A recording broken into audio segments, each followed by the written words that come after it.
Welcome to the music podcasting section of this training kit, and congratulations on your membership if you're just joining us. You already know how important having your own website is, and whether you decided to use WordPress or not for that, you'll discover that adding a podcast is really easy.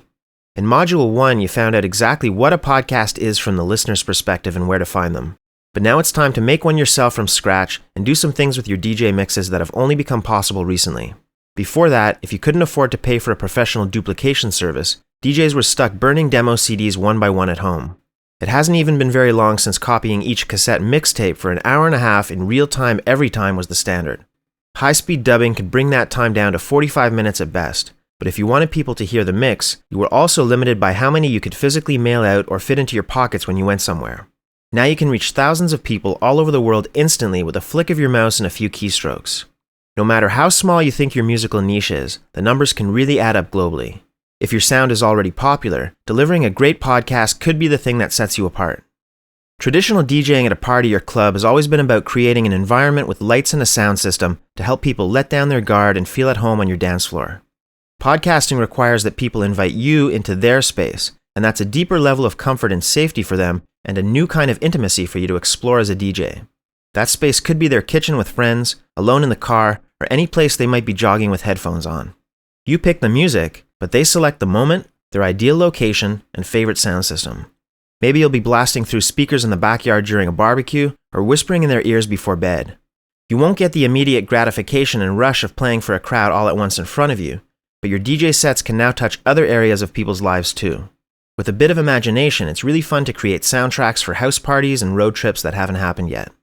It'll also be a great promo tool for you to land paying gigs by showing club owners and promoters that you're actively keeping up with new music and building an audience, instead of just waiting around for them to call you back with an offer because you gave them a demo. Using music in a podcast is a bit of a legal gray area, but you probably won't have any problems.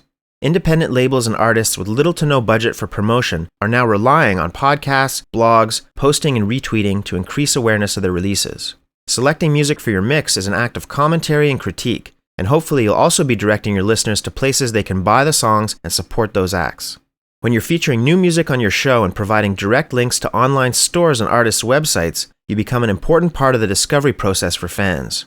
If you try to make money directly from your podcast with some kind of advertising, you'll definitely be on shakier legal ground, and I don't recommend it.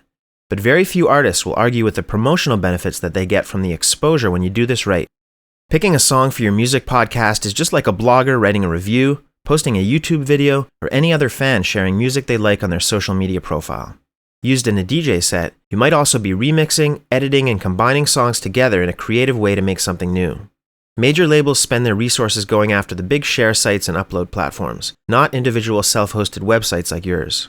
Copyright laws could change at any time, and nobody really knows where this is going. So right now is the best time for us to demonstrate how this modern word-of-mouth advertising is essential to artists. A trusted DJ can drive sales more directly and effectively than ever before now that their podcast episode is also an interactive store, and it helps the average consumer filter through an overwhelming amount of new music that they could never keep up with on their own. You should be really excited about the new possibilities of music podcasting as an alternate outlet for the average DJ, especially ones that live in more isolated areas or don't have a strong music scene in their hometown. Digging for beats, making great mixes, and interesting shows is the hardest part. But everybody should figure that out in their own way and develop their unique style and process over time.